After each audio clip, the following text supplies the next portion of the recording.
This is Franchise Today, brought to you by FRM Solutions, providers of the best-in-class software solutions for franchise relationship management. Franchise Today is your destination for weekly information, conversations, and interviews with accomplished industry leaders, all of whom share best practices for sustainable growth and sensible franchising. Here now, your host, Stan Friedman, to kick off this week's podcast. Today is Wednesday, February 17th. I'm Stan Friedman, and this is Franchise Today. Many thanks again to Walter Bond for just bringing it last week. Walter is quite the inspiration, and if you judge people by the company they keep, Walter is top shelf all the way. And if everyone placed value on relationships and team to the extent that Walter does, well, the whole world, much less just franchising, would be a better place to live. And with that as a backdrop, my guest today also fits squarely into that space. Today I'll be talking with John Ramsay, Vice President of Franchising for the iconic Noodles and Company. John's background spans over 28 years of experience in restaurant and franchise development with such icons as TGI Fridays, Jack in the Box, Marco's Pizza, and Bruxie International. John joined Noodles and Company in November as Vice President of Franchise Development. While many restaurant concepts in this post-COVID era have been hitting the brakes, Noodles and Company has doubled down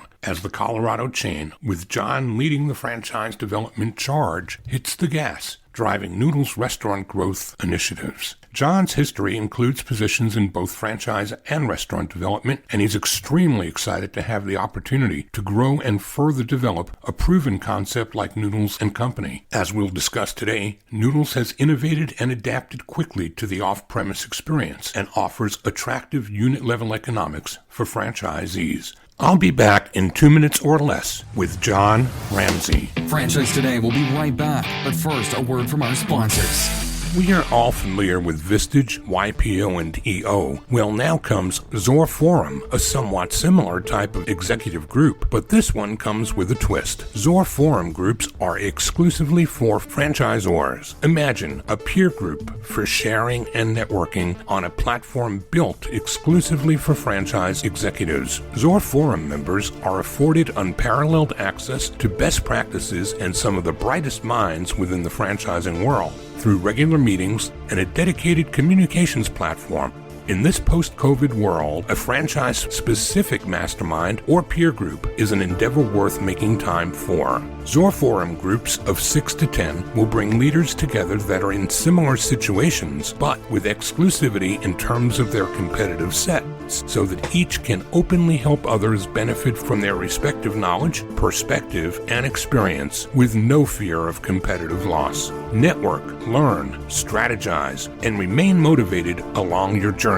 Join a peer group, not just any peer group. Join the only one designed for emerging franchisors. Join Zor Forum. Learn more at zorforum.org. That's www.zorforum.org.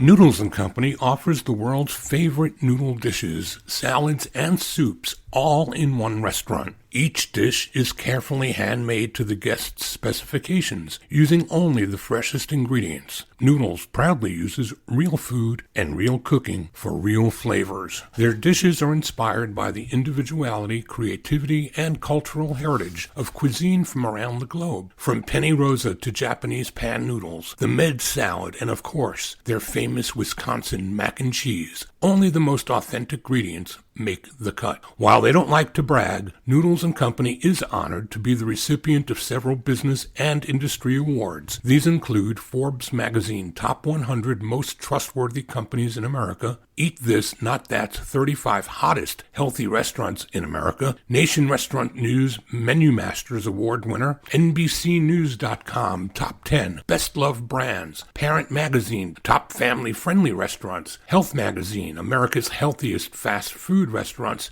and Inc. Magazine's 5,000 recognizing America's fastest growing private companies for some 10 of the last 20 years. There's a story here, and here to tell it is John Ramsay. John Ramsay. Welcome to Franchise Today. Thank you. Glad to be here. Happy to have you. I went and did a little homework on who I'd be talking with today, and I found a unique fact. I don't see this often when I search for someone on LinkedIn, but I found John Ramsay and Stan Friedman share 1,015 LinkedIn connections. That's a big number. How do we not know each other before this? Well, that's a good question. I think we do know each other, and would be, and I think we'd hug and embrace once we saw each other. Fair and equitable.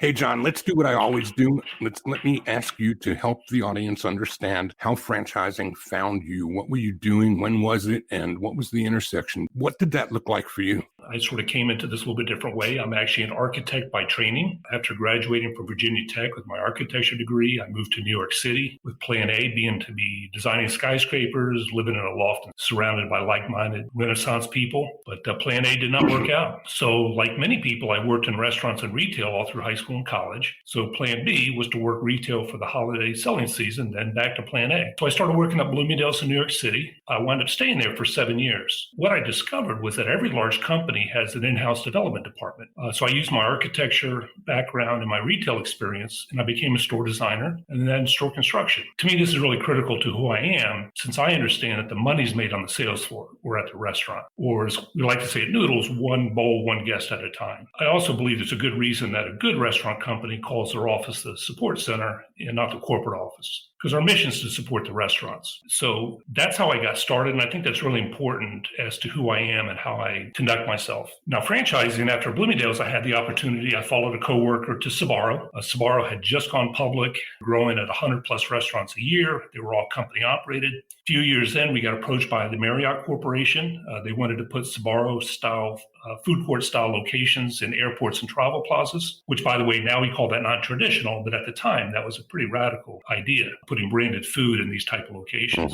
So a franchise agreement was drafted, and sort of by default, by the way, it was drafted by another longtime IFA member. We didn't even have in-house franchise department or in-house franchise counsel. But by default, I became the primary contact because I was the development guy. And I quickly learned the difference between answering to a boss of company operations versus working with the support team.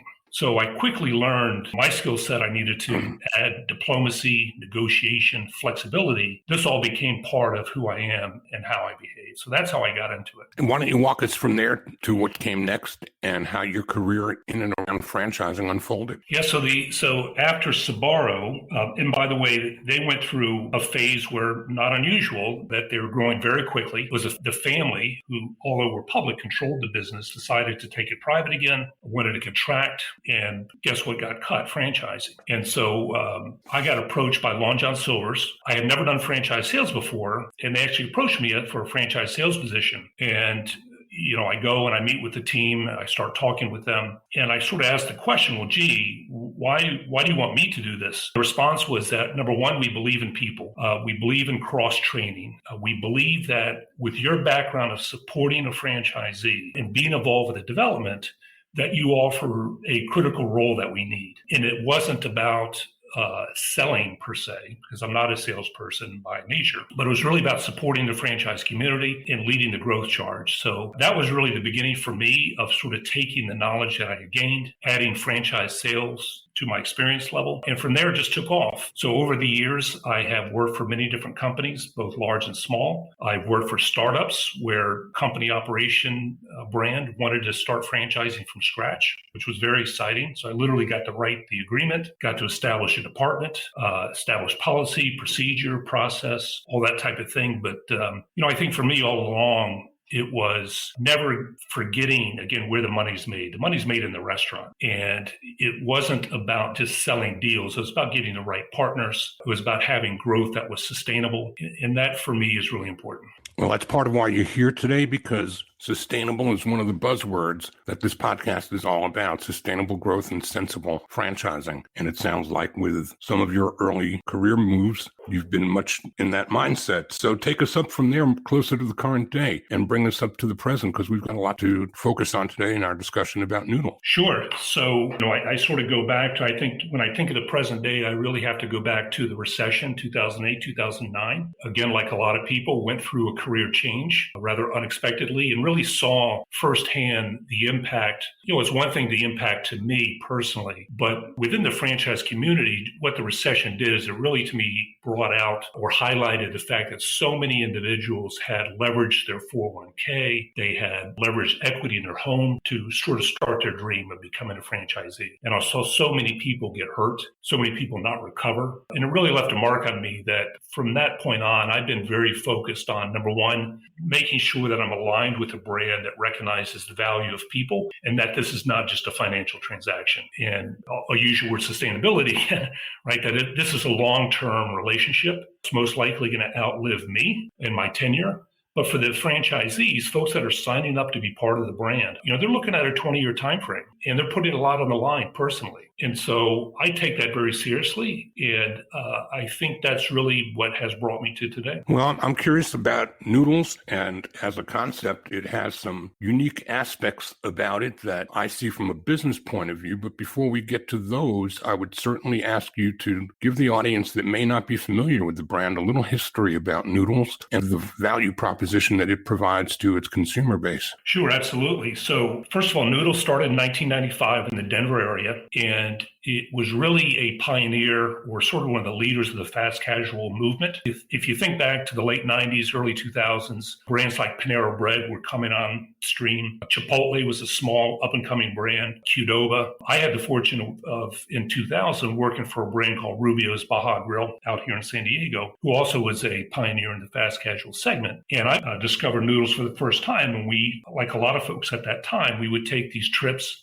different parts of the country to visit these fast casual brands to see what they were doing, how they were doing it, what was different, what we could use for ourselves. And so my first experience was in Noodles was in 2001 in Denver. And really with Noodles, the way I would describe Noodles, first of all, celebrating 25-year anniversary this year, founded in 1995. The concept was really based on the premise where you could go to one restaurant to get great meal options, but it was not tied to a specific region. And when I say region, meaning it was not Italian, it was not Asian, not barbecue, nor was it a protein, right? It's not a chicken restaurant or a hamburger restaurant or a pizza restaurant, but really using noodles and pastas as the unifier. So if you think of that, being able to go to one place, so whether you're craving, sort of a comfort bowl of mac and cheese or something more complex like pad thai or sort of classic Italian like spaghetti and meatballs, Noodles is the place for you. So Noodles is a restaurant where you could go and get this variety of meal options that sort of span across different regions, different proteins, very customizable. And so that was really the premise of what started the brand, and it's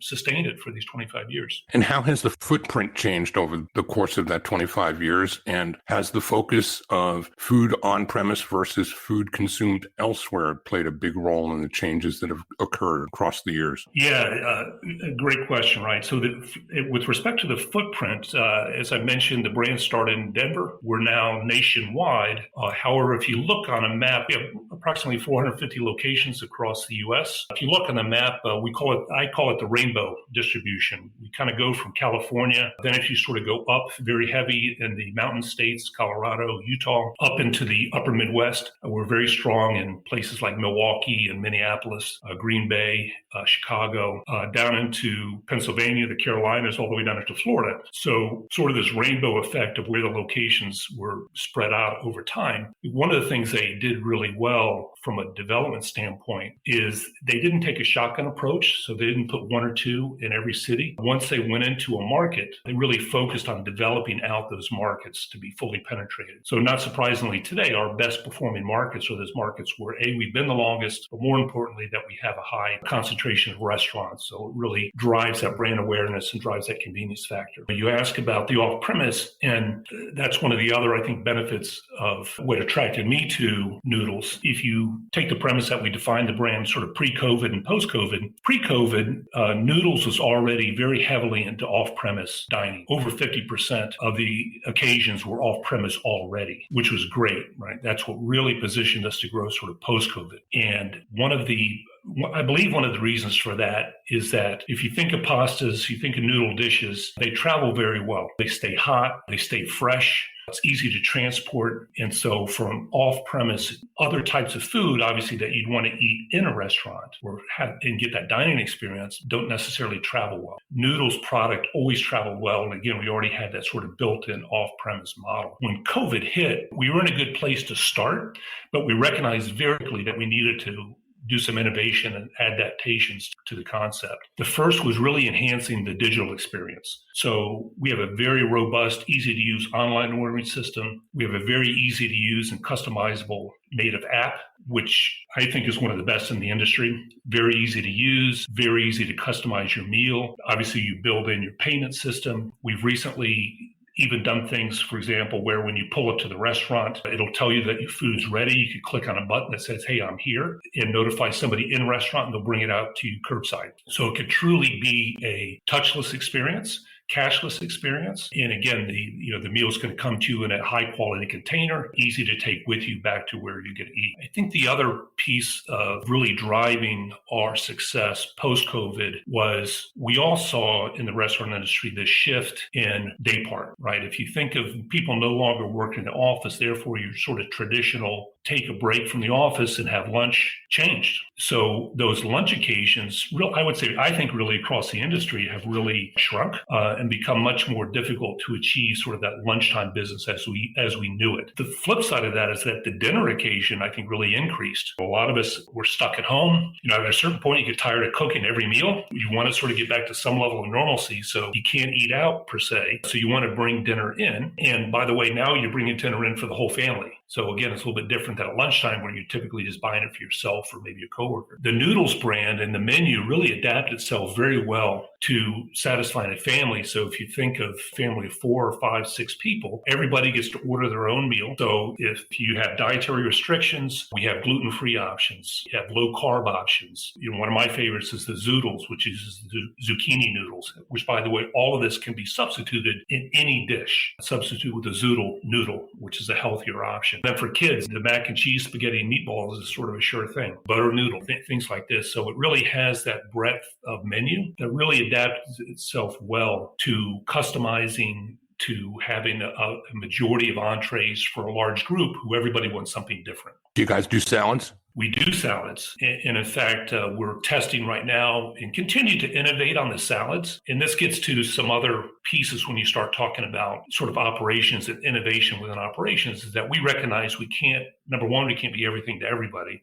But number 2 is you can't have too broad of a menu, because especially in this world of off-premise, the ability to be able to quickly execute a high-quality product, there is a limitation as to what you could have on your menu, how many SKUs you could have in the restaurant, all those type of things. So we're constantly looking for what are the right 2, 3, 4 salads to have on the menu that give a broad enough appeal, something unique and different that people can choose from. You bring back some really old memories for me of my days at Wing Zone. We had, I think, 84 items in inventory, which made us a really easy operation. We had salads, but we had salads because we wanted them to be the pushback against menu veto. So that the guys that are in front of a ball game watching the TV all want their wings, but they don't control the phone. So the female in the household would be the one placing the order. And if we didn't have an accommodation with salads, we'd have lost many, many, many orders. They otherwise wouldn't have found us. So I asked about salads because I remember good old menu veto. I also think that your average ticket must have really jumped dramatically with that shift in day part. And even if there was an offset to that lunch business not being as frequent, the average ticket should certainly have more than compensated for that on a business perspective. We're going to come back from a quick break, continue our conversation with John Ramsay, who is the VP of Franchise Sales for Noodles and Company. And we're going to talk more about this growing enterprise that was literally built for the economy that we've found ourselves in this COVID era. But first, this word from our sponsors. Franchise Today will be right back, but first, a word from our sponsors. This portion of Franchise Today is brought to you by Zoracle, providers of spot-on profiles, the gold standard of assessment tools that assure you're selecting the right franchisees every time. Unlike DISC or others that simply gauge personality or communication styles, Zoracle's spot-on assessments are all franchise-specific and based upon 7 sciences that nail the results each and every time. Your prospects simply answer a few questions online, and like magic, Zoracle's algorithms scientifically slice, dice, and analyze their thresholds for risk, their business acumen, and even their propensity for single or multi-unit ownership. Zoracle's spot-on analysis is like having a crystal ball, but there's no hoodoo here. It's all based upon science that flawlessly determines franchisee, franchisor compatibility, and accurately predicts performance. Why don't you schedule a demo today and take a complimentary look and see for yourself? It's the closest thing to a sure thing. Zoracle, spot-on assessments based on science, but delivering results that seem simply magical. Check them out at www.zoracleprofiles.com. And our conversation continues with John Ramsay, Vice President of Franchise Sales for Noodles and Company. So let's talk some about the evolution of the company. Has it always been a publicly held company? It has not. Like many companies, it's time in its history. It's been privately held. It's been public. I think we've been public, I want to say, since around 2004, but don't quote me on that. I don't know the exact date. And has there been a change in the leadership in terms of public-private days, or has there been any leadership changes, or the original founders still in the business? So there's been changes, although I would point out two sort of interesting facts with us. First of all, our current CEO, Dave Boninghausen, has been with us for over 15 years. So he's only been the CEO for the last, I think, 5 years or so, but he's been with the brands for 15 plus years. So an incredibly deep knowledge of the brand, of the people, of the franchise community. And I think that's been a really wonderful thing for us, our company, to have that level of continuity. And he's done a really wonderful job of being able to take a lot of the innovation that's been created over the years and mold that into where we are today, especially in this post-COVID scenario. So let's talk about the franchise side of the business, because it's a very unique thing for me to see a company that has the large number of units that you guys do have a franchise division that represents probably, fewer than 100 of the 450 locations. Is that about right? That's correct. So we have approximately 11 franchise groups that control about 80 restaurants. And so these are large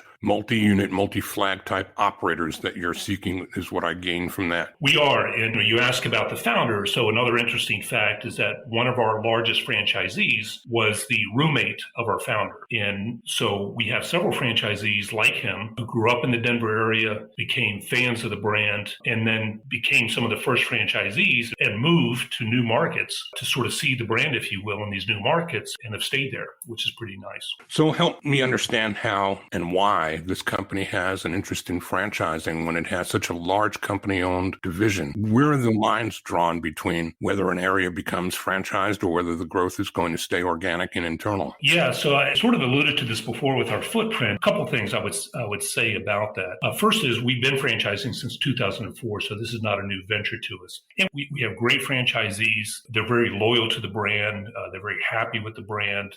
Very good relationship with the franchise community, which is obviously a good thing. So we're sort of starting off from a place of strength with our existing franchisees and community. And by the way, they're poised to grow as well. So you'll continue to see growth from those existing franchise groups. From a company operations standpoint, and probably some of this history goes back to your other question about was it public, was it private, right? Like a lot of companies, you go through these stages where at certain points you get, especially if you're privately held or publicly held, you have access to a large amount of capital. All that capital gets deployed to build out the company restaurants. One of the smart things that Noodles has done is, again, they've concentrated their company growth in some very specific markets. And so we continue to see our company division growing, which is good. However, there's so much room for them to grow in markets where we already have a footprint that they're easily going to be able to spend the next 3, 4, 5 years in those markets without having to venture outside. So that then begs the question, okay, well, if you want to continue to grow, you're going to need to add new markets. What's the best way to add a new market? Because we have this track record of success with franchising was a natural way to go about developing the brand in these new markets. So that's the goal, and that's really what. How does that look operationally? Are there separate support teams and separate resources deployed for the franchise division versus company owned? Because you know how that can look sometimes in companies that have company-owned operations as well as franchise. There can be a little fuzzing of lines sometimes as to which resources get deployed to who and when and how based on corporate need. How do you balance that at Noodles? Yeah, so I think it's a great question. question, and you're right. I mean, I think for a lot of companies that does become a challenge, and I've certainly seen it firsthand and I've lived through it. One of the things about Noodles that's really unique in a strength of the brand is a value system. We have very strong value system in place, and the value system is really based around people, how we treat each other, and specifically how we treat our team members.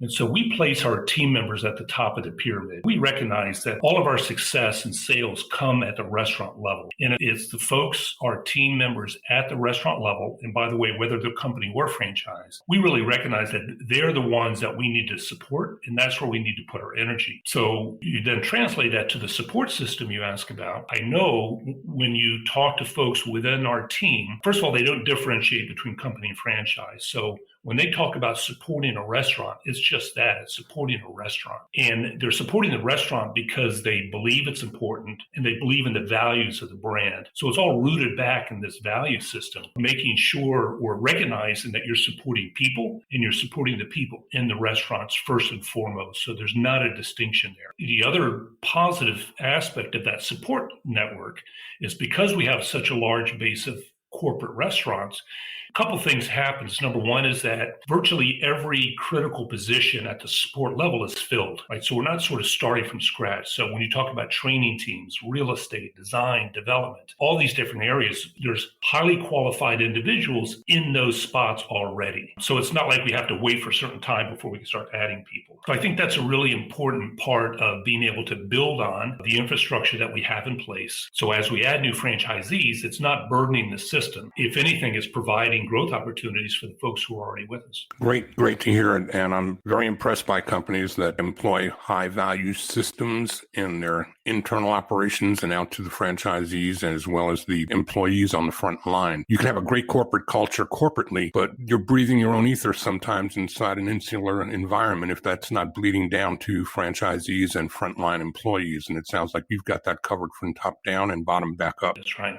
I agree. So the only other stress point I wanted to ask about with a company that's structured like yours is the public versus private organizations and franchising. And do there come times where the value to a stakeholder is different, stakeholder being a franchisee, than what might be a fiduciary responsibility to a shareholder? And how do you go about that balancing act at Noodles and Company? Yeah, I think it's a very valid question and very important that does get discussed and talked about internally, right? So as you know, we've talked about, I've been in franchising for a long time. I've had the benefit of working for both public companies and private companies, large and small. So I've seen things happen, good and bad. And from my perspective and my experience, there's really two pain points with franchisees. Number one is the relationship, and number two is profitability. So when you talk about the relationship, I really define that as trust and integrity, which really requires listening, inclusion. It's our actions, it's our behaviors. So if you don't have trust and if you're not operating from integrity, to me, it doesn't matter whether you're publicly held or privately held. You're not going to have a good relationship with your franchisees. Therefore, it's going to be broken. I've talked about our value system that we live with, and it's such a part of who we are. That is so critical and so important to have that in place, and having that really a foundation to make sure that your relationship stays operate from a level of integrity. So I'd say that's really number one. Again, regardless of our corporate structure, that's important. The second is profitability. Now, this one to me is an interesting one because I certainly have seen, and I'm sure you have too, where decisions get made often at a support center level, whether they be around food or equipment, that changes the dynamics of your restaurant profitability, whether it's food cost, labor cost, or equipment cost. Right? A decision gets made that impacts that. Well, you think about a company like ours, and I can tell you that since we own and operate over 350 locations, every little thing we do is amplified. So we're very aware when we test a product or test a piece of equipment or test an operational change, whatever it may be, what the impact is to that unit level profitability, sales and profitability. Whereas I would argue that if you had less company restaurants and you needed to boost, and now this gets to your question around a public company, if you need to boost your earnings, what are you going to do? Well, you're more concerned about driving sales. So you might make a decision to drive sales at the restaurant level that may help your royalty stream. However, it's detrimental to your franchisees because it's impacting, again, their food costs, their labor costs, or cost of a piece of equipment. So I think having that level of awareness, level of sensitivity to anything that we do at the restaurant level, of making sure that, yes, you want to drive traffic, yes, you want to drive sales, and you have to constantly be innovating and looking for ways to do that. But you also, we're very aware of and very conscious of what the impact is to those unit level economics. I would say asked and answered, and I think quite well at that. So much obliged. Tell us who you're looking for in this franchise quest. We talked about the multi-unit, multi-flag, larger type operators. Are those your exclusive targets, or can someone with a lower profile financially still take advantage of opportunity with Noodles? Yeah, I love that question, because having done this for quite a while, some of the best franchisees that are now on that top 200 list, I knew them when they had a single restaurant. And so it sort of begs the question, okay, do I just then want to bring in folks who have already proven that they could own and operate 20 restaurants? I like to think, where is that next person going to come from, right? That's because everybody starts with one or starts with a small group of restaurants. Where are they? Where are they going to come from? So I really look at our vetting process, our selection process. I don't want to use sort of a singular approach to say you must meet these minimum criteria, such as a financial criteria or an operational ownership criteria. However, I look at a broader perspective to say, okay, well, what are the attributes that we're looking for a strong franchisee? Restaurant experience is one of them. Financial ability is one of them. I would also include development experience. Have you built a restaurant before? Have you hired a contractor before? Have you pulled a building permit? That's a sort of an important part of this journey and experience of becoming a franchisee. Business acumen. Have you owned a business before? Have you owned a franchise business before? Do you understand the distinction between a franchise business versus an independent business? And then lastly, one of my favorites is personal character. How do you show up in your community? Are you involved in your community? Who do you know within your community? What have you done there that's going to be attractive to us as a franchisor that's ultimately going to help your business? Because I can't teach you or show you how to show up in your own community. So I sort of skirted your question of, is it only a multi-unit operator? And again, I would say if I'm speaking to an individual and maybe they don't have a restaurant background, I would certainly encourage them, or I would hope they would encourage themselves to recognize that they need that capability as part of their team. And by the way, this is a team effort. I think the days of having sort of a single person running an operation, I think those days are changing. And today, the opportunity to bring in a group of people who are bringing these sort of different levels of expertise to build out an infrastructure is a great way to go. So I hope I'm casting a larger net, but also being very transparent and open with folks that I'm talking to as what we believe success looks like. I'm going to give you a minute at the end to tell the audience how they can find you. But before I do that, I ask my guests each week if there is anything at all that I should have asked or that you wished I'd have asked and didn't. Well, thanks. I appreciate that. From if I may, maybe it's not a question you would ask, but I would like to just share a personal anecdote, if that's okay. If you think it's important enough that you want to share it, let her rip. I just wanted to share with you in the group that I'm very proud to say that I just became a grandfather in October. Now that's worth sharing. I have not met my granddaughter because she lives in New York City. However, I'm heading out in 2 weeks. Obviously, we've all been impacted by this pandemic, but I'm looking forward to meeting my granddaughter. Well, congratulations to you for that, and I'm certainly happy you chose to share that with us as well. How about some contact information, and let the audience be able to catch up with you on the other side of this discussion? Absolutely. So a few different ways to track me down. One is the easiest way is through our website, Noodles.com. I have a franchising section, so just go to Noodles.com franchising. You'll find an email. You can email me directly. You'll find a short form inquiry form if you want to complete that information. That's fine as well. Or if you just like to reach out to me through LinkedIn. I'm always happy to make connections to my peers, to franchise industry providers and suppliers. And even if you're a franchisee and maybe you're not looking to add a brand today, but just want to have a connection and start talking, I'm open to that as well. Fabulous. John, I can't thank you enough for sharing so much with us in the short span of time that was allowed to us to get this done today. But I'm looking forward to learning more about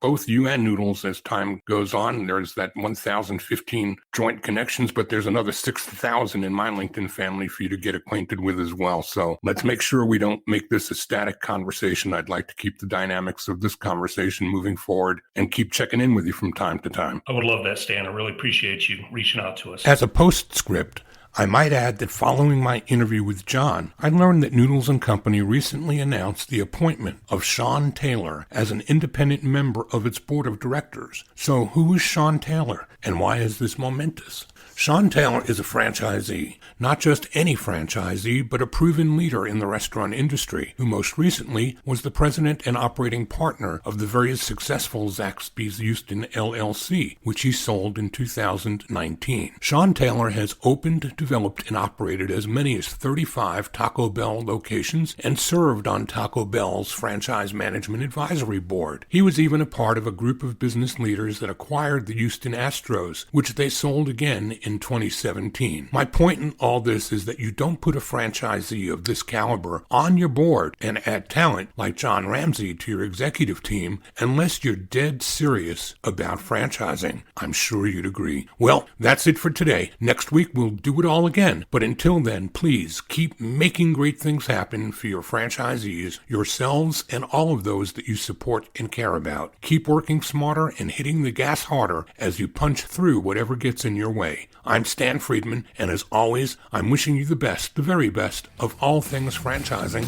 and Franchise Today is out. Franchise Today is a production of FRM Solutions, providing best-in-class CRM tools to empower relationships with prospective and existing franchisees. No excuses, just solutions. Find them online at frmsolutions.com. Join Stan every Wednesday at noon Eastern for another live episode of Franchise Today. Or, as always, download episodes on demand at blogtalkradio.com or iTunes. When it's PCS time, you know the drill. Pack, research the new base, get the kids in school, because family supports family. At American Public University, we support military families with flexible, affordable online education that moves with you. As a military spouse, your tuition rate is the same as your partner's, just $250 per credit hour. American Public University, education that moves with you. Learn more at apu.apus.edu/military.